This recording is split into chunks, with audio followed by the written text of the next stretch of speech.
बोलिए सियावर रामचंद्र भगवान की जय। उमापति महादेव की जय। पवन सुत हनुमान की जय। श्री राम किंकरेश्वर हनुमान जी महाराज की जय। कामदगिरि भगवान की जय। सद्गुरुदेव भगवान की जय।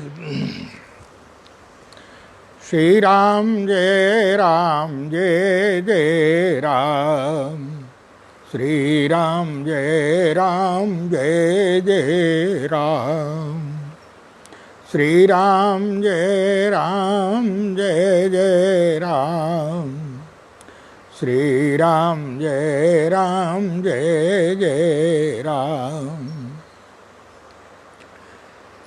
बोलिए सद्गुरुदेव भगवान की जय। यत्पादामृतभेषजेन सततं भक्ताधिनाशो भवेत्। यत्पादाहितशीतचन्द्रततिभिः तापत्रयं नश्यति। साक्षात् ज्ञानदिवाकरोऽस्ति नियतां मोहान्धकारापः। सोऽयं श्रीमद्रामकिङ्करगुरुः ज्ञानः प्रकाशं क्रियात्।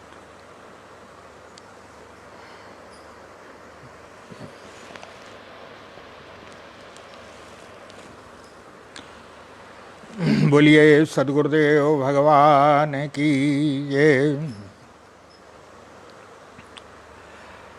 पवित्र श्रावण मास आशुतोष भगवान भोलेनाथ को अत्यंत प्रिय मास, और इसमें भगवान भोलेनाथ की कथा, ये सब गुरुदेव भगवान का आशीर्वाद, प्रेरणा। मैं पुनः पुनः गुरुदेव भगवान को प्रणाम करते हुए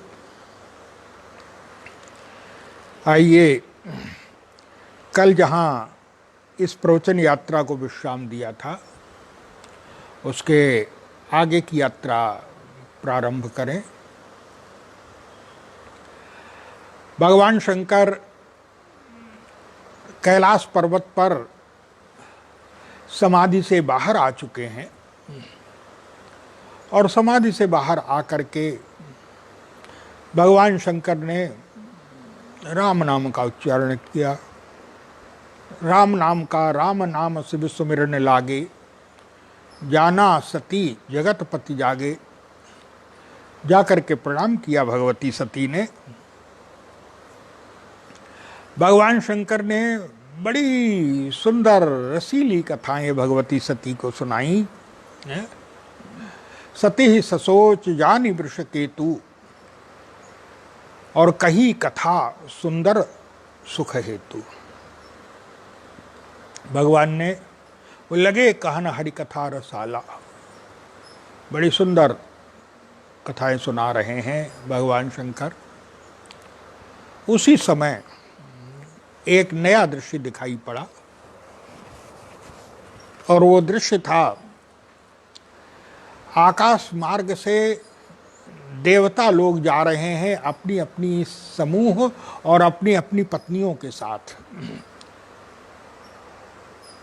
देवताओं की जो स्त्रियां हैं, अप्सराएं हैं, वो सुंदर नृत्य कर रही हैं, सुंदर गायन हो रहा है। आकाश में विमानों पर बैठे हुए चले जा रहे हैं। सती बिलोके व्योम विमाना,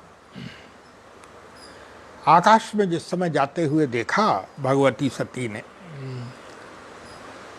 देवताओं की स्त्रियां अप्सराएं नृत्य कर रही हैं। पूछ दिया भगवान शंकर से, महाराज अचानक ये क्या दृश्य है, कहाँ जा रहे हैं? भगवान शंकर ने कहा, सती तुम्हें नहीं मालूम है क्या?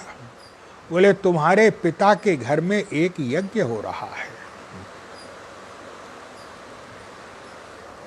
बोले पिता यज्ञ, तुम्हारे पिता के घर में एक यज्ञ हो रहा है। और जब पिता के यज्ञ के बात सुनी, बोले पिता यज्ञ सुनी कछु हर्षानी। कुछ भगवती सती के अंतःकरण में हर्ष आया, आनंद की अनुभूति हुई, ऐसा लगा। उस समय भगवान शंकर से सती जी ने कहा कि महाराज ससुराल में यज्ञ हो रहा है और आप यहाँ बैठे हुए हैं, आपको भी तो चलना चाहिए। भगवान शंकर ने कहा कि नहीं, मैं नहीं जाऊंगा। क्यों? बोले सती, मुझे आमंत्रित का मेरा बहिष्कार करने के लिए ही तो यही यज्ञ हो रहा है। महाराज ऐसा कैसे हो सकता है? और तब भगवान शंकर ने उस समय एक शब्द कहा, और वो शब्द बताता है भगवान शंकर के गांधीर्य को, है भगवान शंकर का क्या स्वरूप है, ये बताता है। उस समय भगवान शंकर ने कहा, क्या बताएं सती? क्यों? सती जी ने कहा कि महाराज आपको निमंत्रण नहीं, बोले मेरा बहिष्कार करने के लिए ही तो यज्ञ किया जा रहा है। यज्ञों से शंकर को बहिष्कृत कर दिया जाए, उन्होंने यह संकल्प लिया है। तो जब यज्ञों तक में मुझे नहीं बुलाया जा रहा है तो फिर सामने जाने में तो कोई शोभा नहीं है। लेकिन महाराज ऐसा कैसे? और उसके पश्चात भगवान शंकर, देखिए क्या गांभीर्य है भगवान शंकर का। भगवान शंकर ने जो कारण बताया, उस कारण में उन्होंने सीधे दक्ष को कोई ऐसा शब्द नहीं कहा जिससे दक्ष का अपराध घोषित हो या दक्ष को पूरी तरह से दोषी सिद्ध किया जाए। ऐसा कोई उन्होंने भगवान शंकर के मुख से शब्द नहीं निकला। भगवान शंकर का शब्द यही था। नहीं तो हम लोग तो कोई भी बात होती है, सामने वाले ने किया है नहीं किया है, बस सारा का सारा सीधे आरोप लगाते हैं कि ये सब उस व्यक्ति की, तुम्हारा किया धरा है, तुमने किया है। हमेशा ही व्यक्ति ऐसा ही करता है। हमारे पुराणों में भी वर्णन आता है, आप लोग सब जानते ही हैं। भगवान श्याम सुंदर शांतिदूत बन करके गए। भगवान श्याम सुंदर ने प्रस्ताव किया कि आप जो है वो उनका पूरा राज्य ना लौटा, इच्छा नहीं है लौटाने की, तो 5 गांव ही दे दीजिए आप। लेकिन उसमें धृतराष्ट्र और कोई भी तैयार नहीं हुआ है। लेकिन जब अंत में सर्वनाश हो गया तो सारा का सारा दोष भगवान श्याम सुंदर के ऊपर लगा दिया गया।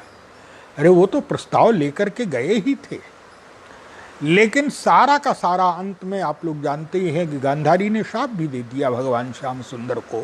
जो है हम लोग अपने दोषों को भी दूसरे के ऊपर मढ़ देते हैं। लेकिन भगवान शंकर का क्या सुंदर शब्द था। क्या भगवान शंकर ने कहा, सती क्या बताऊं? क्यों? बोले ब्रह्म सभा हमसन दुख माना। ब्रह्मा की सभा में मुझसे दुख मान गए थे। अब इसके दोनों अर्थ ले सकते हैं। ये नहीं कहा कि दोष, और अगर विचार करके देखे तो दोष पूरा का पूरा, यानी संपूर्ण दोष केवल और केवल प्रजापति दक्ष का है। जिस समय प्रजापति नियुक्त किया पितामह ब्रह्मा ने दक्ष को, तो स्वाभाविक रूप से देखिए पितामह ब्रह्मा ने जो निर्णय किया था वो बिल्कुल सही किया था। क्यों? दक्ष को उन्होंने प्रजापति नियुक्त किया, और इसका सीधा सा अभिप्राय, दक्ष माने बुद्धिमान, और इसका सीधा सा अभिप्राय है कि भाई प्रशासन का भार जो है प्रशासन का कार्य बुद्धिमान को ही सौंपा जाता है, बुद्धिमान को ही सौंपना चाहिए। पितामह ब्रह्मा ने बिल्कुल सही निर्णय किया था। और प्रजापति बनने के बाद पितामह ब्रह्मा ने कहा कि अमुक दिन जो है वो इस समय पर, और तुम्हारा विधिवत मैं अभिषेक करूंगा इस पद पर जो है। शपथ ग्रहण, और शपथ ग्रहण में स्वाभाविक रूप से सारे देवी देवताओं को सबको आमंत्रण पत्र भेजा गया था। सब लोग वहां पहुंच गए, दक्ष के आने से पहले सब लोग वहां पहुंच गए। लेकिन देखिए क्या विचित्र बात होती है। व्यक्ति का स्वभाव होता है, कई लोग ये जो दुख है, ये दुख जो है वो कोई दूसरा व्यक्ति आपको नहीं देता है, याद रखिए। ये दुख तो केवल आपका स्वभाव ही आपको देता है। इसीलिए कहा गया है उत्तरकांड में, भगवान श्री राम के राज्य में वो दुख नहीं था। कैसे? तो उस समय कहा गया है, काल कर्म स्वभाव गुण कृत दुख काहो ही नाय। ये 4 प्रकार के दुख होते हैं। कालकृत दुख, समय काल, कर्मकृत दुख, गुणकृत दुख और स्वभावकृत दुख। कई लोगों का स्वभाव होता है दुख लेना, उनका स्वभाव है। कितना भी अच्छा किया जाए लेकिन उस अच्छे में जो है वो दोष ढूंढ लेना, ये स्वभाव है। जिस समय प्रजापति दक्ष आए तो स्वाभाविक रूप से सब लोग पहले आ चुके थे। जब प्रजापति दक्ष आए तो प्रजापति दक्ष को देख करके सारे के सारे लोग उठ करके खड़े हो गए एक साथ। और जब सारे के सारे लोग उठ करके खड़े हो गए उस सभा में, देखिए कितने सौभाग्य का विषय है, कितने प्रसन्नता और कितने आनंद का विषय है कि हमें देख करके सब लोग एक साथ खड़े हो जाए। लेकिन कई लोगों का स्वभाव होता है कि वो हमेशा ही दुख ही खोज लेते हैं, दुख ही खोजते हैं। हमारे गुरुजी कहा करते थे, जिस समय अवधूत अनंत श्री विभूषित अवधूत श्री उड़िया बाबा जी महाराज के आश्रम में परम श्रद्धेय पूज्यपाद अपने गुरुदेव भगवान अनंत श्री विभूषित स्वामी खंडानंद जी महाराज की छत्र छाया में जब रहते थे तो वहाँ पर वो बताते थे कि वहाँ पर एक पंडित जी थे, पंडित सुंदरलाल जी। संजोग की बात है कि उन पंडित सुंदरलाल जी का दर्शन मैंने भी किया है। अपने गुरु जी के पास आने से पहले मैं भी उस आश्रम में रहा हूँ, 10-12 वर्ष की अवस्था में करीब जो है, तो मैंने भी उनका दर्शन किया है। भक्त थे स्वामी जी महाराज के, लेकिन क्या विचित्र, सब कुछ छोड़ के रहते थे वृंदावन में। लेकिन क्या विचित्र बात थी कि वहाँ पर अगर आश्रम में एक दिन हमारे गुरुजी बताते थे कि स्वभावकृत दुख क्या होता है, अगर आश्रम में कभी भोजन कुछ बेस्वाद बन जाए, अब होता ही है कि हमेशा थोड़ी बनता है, कभी कभी बिगड़ भी जाता है, बड़े बड़े योग्य रसोइयों से बिगड़ जाता है। अगर भोजन जो है बिगड़ जाए तो दिन भर जो है वो रसोइये को सुनाते थे, और सुनाते ही नहीं थे। अगर किसी व्यक्ति के पास बैठते थे तो बस हमेशा उसकी रसोइये की आलोचना, ऐसा है कुछ नहीं जानता है, बस वो समय सत्संग की अपेक्षा जो है बस केवल यही करके समय बर्बाद कर देते थे। दुख ही। लेकिन इतना ही नहीं, हमारे गुरुजी कहा करते थे कि स्वभावकृत दुख, संजोग से अगर दूसरे दिन भोजन अच्छा बन जाए तो दूसरे दिन अगर भोजन अच्छा बन गया तो वो खुश नहीं होते थे। पहला दिन तो आपका बर्बाद गया ही, लेकिन अच्छा भोजन बनने पर खुश नहीं होते थे। तब उस दिन और ज़्यादा बिगड़ते थे उस रसोइये के ऊपर जो है, और जिससे मिलते थे यही कहते थे कि महान नालायक है ये रसोइया, अरे आज अच्छा बनाया, कल ऐसा क्यों नहीं बनाया था जो है। अब भूत तो बर्बाद हो ही गया, आप जो है वो वर्तमान को जो है वो भूत की याद करके वर्तमान को और बर्बाद किए दे रहे हैं। कई लोगों का स्वभाव होता है कि वो स्वभाव से ही दुख लेना जानते हैं, और याद रखिए अगर जो है वो बाहर की जो परिस्थितियां हैं उनको बदला जा सकता है, लेकिन अगर आपका स्वभाव दुख लेने वाला है तो स्वभाव को कोई भी नहीं बदल सकता है। भगवान श्याम सुंदर भी यही कहते हैं कि स्वभाव जो है उसको बदलना, स्वभाव दुरतिक्रमा, स्वभाव को बदलना असंभव जैसा है। हाँ, ये स्वभाव ऐसा हो। तो यहाँ पर भी देखिए दक्ष प्रजापति का जो स्वभावकृत दुख है, जिस समय प्रजापति आए तो उनको देख करके उनके स्वागत में सब लोग उठ के खड़े हो गए, और जब सब लोग उठ करके खड़े हो गए तो प्रजापति को ये खुशी नहीं हुई कि सब लोग उठ के खड़े हो, बड़े ध्यान से देखने लगे कि देखे कोई बैठा तो नहीं रह गया है, और जो देखा कि कोई बैठा तो नहीं रह गया है तो दिखाई पड़ा कि अपने ही दामाद महोदय भगवान भूत वामन भोलेनाथ बैठे हुए। इतना क्रोध आया भगवान भोलेनाथ पर, इतना क्रोध आया शंकर जी के ऊपर, और क्रोध में आकर के लगे उल्टा सीधा कहने भगवान शंकर, है महान अपवित्र है, मैंने कहाँ से अपनी पुत्री इसको जो है ब्याह दी, चिता की राख लपेटे रहता है और इस तरह से नग्न रहता है। भगवान शंकर को क्या नहीं कहा उन्होंने, लेकिन भगवान शंकर एक शब्द नहीं बोले। भगवान शंकर, अब उनसे पूछा जाए कि आज जो आप और आरोप लगा रहे हैं कि नग्न रहता है, चिता की राख लपेटे रहता है, जब पुत्री का विवाह कर रहे थे तो उस समय भगवान शंकर ने छिपाया थोड़ी था ये है? उस समय भी तो इसी सहज रूप में ही भगवान शंकर के साथ आपने विवाह किया था पुत्री का, है? ऐसा तो है नहीं कि उसके बाद बदल गए हों। लेकिन क्रोध में आकर के लगे भगवान शंकर, एक शब्द नहीं बोले। अब देखिए यही स्वभावकृत दुख होता है। क्या बोले, हजारों व्यक्तियों ने उठकर के स्वागत किया, इसका सुख नहीं ले पाया,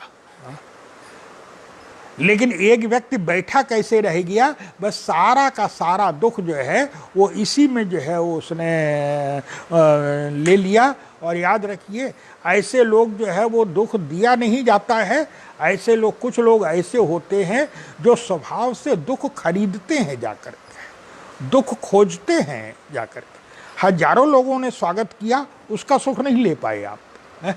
और एक व्यक्ति, अच्छा आप कह रहे हैं कि बैठा रह गया, भगवान शंकर बैठे रह गए हैं, लेकिन भगवान शंकर की क्या स्थिति आप लोग देखते हैं। भगवान है बहुधा भगवान शंकर जो है वो नेत्र आधे मुंदे होते हैं, आधे खुले होते हैं भगवान शंकर। क्यों? वो तो सर्वदा अपने प्रभु के ध्यान में ही रहते हैं, और जब भगवान शंकर आप सर्वदा अपने प्रभु के ध्यान में ही रहते हैं, उन्हें क्या पता चले कि जो है वो किस समय कौन। और भगवान शंकर का काल इतना लंबा है कि भगवान शंकर के पौराणिक दृष्टि से भगवान शंकर के एक एक निमेष में सैकड़ों दक्ष आते हैं और चले जाते हैं। भगवान शंकर को क्या पता चले, भगवान शंकर तो अपने सहज स्वरूप में स्थित हैं। देखिए ये स्वभाव, कई व्यक्ति स्वभाव से दुख लेने के आदी होते हैं, और जो स्वभाव से, और भगवान शंकर जरा भी नहीं बोले हैं। सोचिए भरी सभा में और ससुराल में जो है वो गाली दी जा रही है, ऐसे दुर्वचन कहे जा रहे हैं भगवान शंकर को।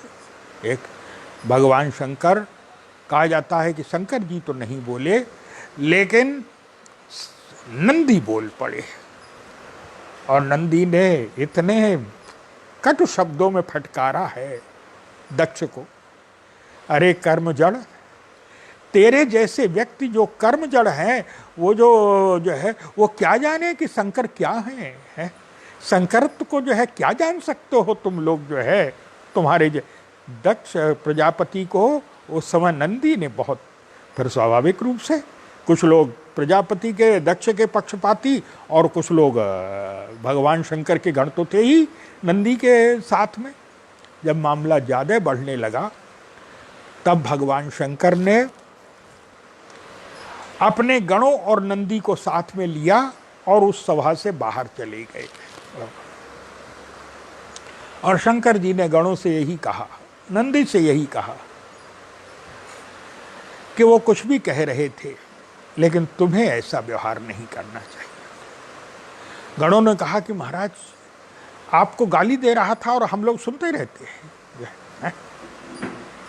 अब देखिए यहाँ भगवान शंकर के कई लोग, जैसा मैंने कहा कि कई लोग स्वभाव से दुख लेने के आदी होते हैं, और इसको उलट के देखिए तो दूसरी बात भी है। क्या बोले? जैसे कई लोग स्वभाव से दुख लेने के आदी होते हैं, ऐसे ही कुछ लोग स्वभाव से सुख और आनंद लेने के आदी होते हैं। किसी भी परिस्थिति में रहें लेकिन उनके दुख, उनके सुख और आनंद को कोई जो है वो समाप्त नहीं कर सकता है। जैसे भूतवावन भगवान भोलेनाथ हैं। जिस समय गणों ने कहा कि महाराज आपको गाली दे रहा था और हम सुनते रहते, क्या शब्द निकला भगवान भोलेनाथ के, बाबा विश्वनाथ के मुख से जो है वो क्या सुंदर शब्द निकला है। भगवान शंकर ने कहा, अरे भाई गाली तो दे रहा था, मैं मान रहा हूं गाली, लेकिन था कौन? ससुर था। और याद रखो क्या बोले, ससुराल की गाली जो है वो तो बड़े सौभाग्यशालियों को मिलती है। मुझे कितना, मेरा कितना सौभाग्य था। अरे सौभाग्य की जो है वो ससुराल की गाली एक दो दिन लोगों को मिलती है और मुझे आज भी मिल रही है? ये इतना लाड़ दुलार मेरा। ससुराल की गाली तो बड़े सौभाग्यशालियों को, और तुम लोगों ने तो मेरे सौभाग्य को जो है वो रोक दिया है, मेरे आनंद को रोक दिया। ये है भगवान शंकर के वो सुख ही, ये स्वभाव सुख लेने की वृत्ति भगवान शंकर की है। भगवान शंकर जरा भी बुरा नहीं मानेंगे और आज भी यही कह रहे हैं। इसमें भूल केवल दक्ष की थी, भगवान शंकर कहीं नहीं थे उसमें। अरे भगवान शंकर तो अपने प्रभु के ध्यान में निमग्न रहते, उन्हें क्या पता। लेकिन और आज भी देखिए कई लोग दूसरों के ऊपर दोष मढ़ देते हैं, लेकिन आज भी जब सती के सामने कह रहे हैं भगवान शंकर, तो ऐसा शब्द नहीं कहा कि जिससे प्रजापति के दक्ष की भूल, दक्ष जो है वो दिखाई पड़े। शब्द कह दिया, बोले ब्रह्म सभा हम सन दुख माना। ब्रह्मा की सभा में मुझसे दुख मान गए थे। अब दोनों अर्थ है। जो प्रजापति के समर्थक होंगे, दक्ष के समर्थक होंगे, तो वो कह सकते हैं कि देखो स्वयं कह रहे हैं, भूल इनसे हुई है। लेकिन जो भगवान शंकर जो जानते थे भगवान शंकर का स्वभाव, अरे भला भगवान शंकर जो है वो किसको दुख देंगे? भगवान शंकर है। लेकिन ब्रह्म सभा हम सन दुख माना और तेहिते अजहु करहि अपमाना। इसलिए आज भी अपमान कर रहे हैं मेरा, वहां पर जो है वो दुख मान गए थे हमसे। सती जी ने कहा महाराज आप भी चलिए और मैं भी चलती हूँ। सती जी ने कहा महाराज पिता भवन उत्सव परम, जो प्रभु आयस होय, आय आपसे रुष्ट हो गए हैं, लेकिन मेरे तो पिता हैं। पिता भवन उत्सव परम, जो प्रभु आयस होय, तो मैं जाऊं कृपायतन सादर देखन सोय। यदि आपकी आज्ञा हो तो मैं इस यज्ञ को देखने चली जाऊं। भगवान शंकर ने कहा जाने में कोई आपत्ति नहीं है। लेकिन सती याद रखो, क्या एक तो उन्होंने क्या विचित्र बात किया, बोले हमारे बैर तुम्हों बिसर आई। अरे मुझसे बुरा मान गए थे, लेकिन कम से कम बेटी को तो बुला सकते थे। लेकिन मेरे कारण से उन्होंने जो है वो तुम्हारा भी बहिष्कार कर दिया है, तुम्हें भी नहीं बुलाया है। और भगवान शंकर ने कहा, देखिए सती से मन से सती का परित्याग कर चुके हैं, यही तनु सती भेंट अब नहीं। लेकिन इतना होते हुए भी सती के प्रति अनादर की भावना नहीं है। नहीं तो सोच सकते थे कि ठीक है, हमें क्या लेना देना जाए। और भगवान शंकर का क्या गांभीर्य है। वहां पर भी जब प्रजापति के, जब ब्रह्मा की सभा में जब बुरा मान गए थे और अपमान किया था, इतने वर्ष हो गए, लेकिन भगवान शंकर ने सती को पता तक नहीं चलने दिया कि तुम्हारे पिता ने मेरे साथ क्या व्यवहार किया है। नहीं तो दूसरा कोई दामाद होता तो वो सबसे पहले तो वहां पर ही जो है बड़ी सभा में ही निपट लेता अच्छी तरह से।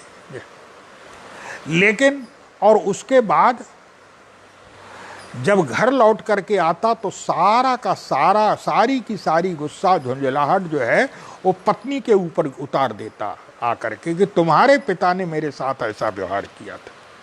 लेकिन भगवान शंकर की क्या गंभीरता है, क्या गहराई है भगवान शंकर के स्वभाव की। इतने वर्ष हो गए, लेकिन उस घटना का सती को पता तक नहीं चलने दिया। आज जब लाचारी, भगवान शंकर ने कहा अगर, और सीधे बता दिया, सती याद रखो, अगर बिना बुलाए जाओगी तो फिर मुझे तो अच्छा नहीं लगे। जो बिनु बोले जाहु भवानी और रही न सील स्नेह न कानी। अगर बिना बुलाने जाओगी, बिना बुलाई जाओगी तो याद रखिए सील, आदर, सम्मान वो सब खो दोगी तुम जो है। और शंकर जी ने सीधे शब्द कह दिया, क्या बोले, कहा से वो जाहु जो बिना ही बुलाए तो नहीं भली बात हमारे भाई। अगर बिना बुलाए जाओगी तो कम से कम मुझे तो अच्छा नहीं लग रहा है, ये तुम्हारे बिना बुलाए जाना ये मुझे अच्छा नहीं लग रहा है। अब इससे बढ़कर के पति क्या कह सकता है कि मुझे ये कार्य अच्छा नहीं लग रहा है, इतना ही तो कह सकता है।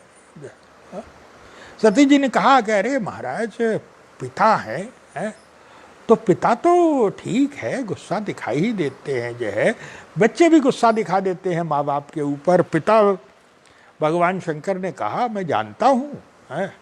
और शंकर जी ने ये कहा याद रखो, सती जी ने कहा कि महाराज माता पिता के घर में क्या निमंत्रण की अपेक्षा है क्या है? निमंत्रण आएगा तभी जाएंगे।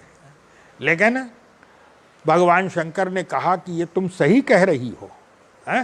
बोले यद्यपि मित्र प्रभु पितु गुरु गेहा और जाइए बिनु बोलेहु न संदेहा। सती ये बात सही है, यद्यपि मित्र, स्वामी, पिता और गुरु के घर में बिना बुलाए चले जाना चाहिए। इनके यहाँ कोई कार्य विशेष हो तो उसमें निमंत्रण की अपेक्षा नहीं रखनी चाहिए। अब महाराज आप ही तो कह रहे हैं? और फिर भी भगवान शंकर ने कहा कि मेरी पूरी बात सुनो। क्या?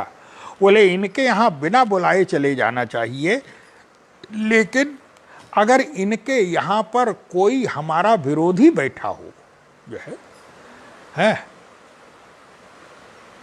तब नहीं जाना चाहिए। क्यों? बोले हो सकता है कि इन्होंने जो है वो जो निमंत्रण नहीं दिया है, उस निमंत्रण में वो जो विरोधी बैठा है उसने रोक लगवाई है, और जब बोले उसके कहने पर जब इन्होंने रोक लगा दी है, इसका अभिप्राय है कि उसके प्रभाव में है ये है, जो सलाहकार है उसके प्रभाव में है, और उसके प्रभाव में आकर के इन्होंने हमें निमंत्रण नहीं भेजा है, इसका अभिप्राय है। और अगर हम जाएंगे तो स्वाभाविक रूप से, क्योंकि इन्होंने तो निमंत्रण नहीं भेजा है उसके प्रभाव में आकर के, और जब वहाँ जाएंगे तो स्वाभाविक रूप से उसके सामने इनकी परिस्थिति भी और विषम हो जाएगी है? और हो सकता है कि अच्छा ना लगे। क्यों? बोले निमंत्रण उसके प्रभाव में आकर के ना भेजना ही अभिप्राय है कि उसका महत्व ज्यादा है तुम्हारी अपेक्षा। भगवान शंकर ने कहा कि सती मैं तो यही सराह नहीं, भली बात हमारे भाई, मेरी दृष्टि में तो यह बात उचित नहीं है। अब इससे अधिक स्पष्ट भगवान शंकर क्या कह सकते हैं। सती जी ने कहा कि महाराज पिता के घर में है। गोस्वामी जी महाराज ने कहा, भगवान शंकर बार बार समझा रहे हैं, बोले कह देखा हर जतन बहु, शब्द यही है गोस्वामी जी का। क्या बोले? कह देखा हर जतन बहु, लेकिन रहा ही ना, सती मान नहीं रही है शंकर जी की बात को जो है। और यहां पर फिर से जो है वो तुरंत गोस्वामी जी महाराज ने सती का नाम बदल दिया। क्या शंकर जी की बात को कौन नहीं मान रहा है? तो गोस्वामी जी महाराज ने तुरंत लिखा कि ये कौन है, देख लो कौन। बोले कहीं देखा हर जतन बहु, और रही न दक्ष कुमारी, दक्ष राजा की बेटी। और सीधा सा अभिप्राय है कि पिता का जो अहंकार था वो अहंकार जो है वो फिर बोल रहा है। कभी पति का स्वभाव, कभी पति के संस्कार, कभी पिता के संस्कार, आज पिता के प्रति इनके मन में जो पक्षपात है वो प्रकट हो रहा है। पति समझा रहा है, पति ने सीधे कह दिया कि मुझे अच्छा नहीं लग रहा है, मैं तुम्हारी इस बात का समर्थक नहीं हूं, इतना तक कह दिया। लेकिन नहीं नहीं नहीं नहीं, गोस्वामी जी महाराज ने कहा, बोले कहीं देखा हर जतन बहु, और रही न दक्ष कुमारी। आखिर दक्ष राजा की बेटी है ना, क्यों सुनेंगी भगवान शंकर की बात? जब किसी प्रकार से नहीं मानी, शंकर जी समझ गए कि अब इनका जो है इनको जाना ही है। तो याद रखिए शंकर जी की गंभीरता क्या है। क्या दूसरा कोई पति होता, साधारण पति होता तो ठीक कह देता, ठीक है जब तुम नहीं मान रही हो, जैसी तुम्हारी इच्छा हो वो करो, मुझसे मत पूछो, मुझसे जो है मत बात करो। साधारण व्यक्ति जो है, असाधारण कहलाने वाले भी ऐसा व्यवहार कर बैठते हैं। जब तुम्हें नहीं सुनना है तो जो तुम्हारी इच्छा हो करो, जब मुझसे क्यों, मेरा दिमाग क्यों खराब कर रही हो, मेरा समय क्यों बर्बाद कर रही हो तुम। लेकिन शंकर जी ने एक शब्द नहीं कहा। तब याद रखिए, अगर सामने वाले के व्यवहार से आपके व्यवहार में अंतर आ गया, इसका अभिप्राय है बोले सामने वाले का जो व्यवहार हावी हो गया आपके व्यवहार के ऊपर। सामने वाला जो व्यवहार कर रहा है वो अपने स्वभाव के अनुकूल कर रहा है, लेकिन हमें बोले हमें अपने स्वभाव के अनुकूल व्यवहार करना चाहिए। सामने वाले के जो है वो बातचीत से, सामने वाले के व्यवहार से अगर हम प्रभावित हो करके और उसके जैसा जो है वो दुर्व्यवहार करने लगे, वैसा व्यवहार करने लगे, तो हम में और सामने वाले में अंतर क्या रह जाएगा। भगवान शंकर ने निश्चय किया, क्या बोले अब ये मानेंगी नहीं। और जब जा ही रही है तब देखिए शंकर जी ने ऐसे नहीं, तब बोले विदा किया तो कैसे, बोले अपने गणों को बुलाया और गणों से कहा कि तुम लोग सती के साथ जाओगे, और गणे भी चाहे जिस गण को नहीं साथ में दिया। तब बोले कहीं देखा हर जतन बहु, रही न दक्ष कुमार, तो दिए मुख्य गण संग तब, और विदा कीन। अपने जो मुख्य मुख्य गण थे, इसका अभिप्राय है शंकर जी का तात्पर्य था वहां क्या व्यवहार होगा ये इनके पिता के ऊपर है, लेकिन मेरे पास से जाते समय अच्छे से अच्छा व्यवहार होना चाहिए। और अपने जो मुख्य मुख्य गण थे, जो जिस प्रकार से विदा होना चाहिए, भगवान शंकर ने उसी प्रकार जो है आदर से विदा किया। दिए मुख्य गण संग तब, और विदा की त्रिपुरारे। ये भगवान शंकर की गंभीरता है। क्या अद्भुत गांधीर्य है हमारे प्रभु में। ऐसे भगवान शंकर के, ऐसे कृपालु भगवान शंकर के, जो याद रखिए भगवान शंकर केवल जो कृपा की हुई मूर्ति हैं, ऐसे भगवान शंकर के चरणों में बारंबार प्रणाम करते हुए आगे क्या प्रसंग होता है, आगे की जो है वो क्या कथा है, वो कल होगी। आज इतना ही। बोलिए सियावर रामचंद्र भगवान की जय। उमापति महादेव की जय। पवन सुत हनुमान की जय। कामदगिरी भगवान की जय। सद्गुरुदेव भगवान की जय।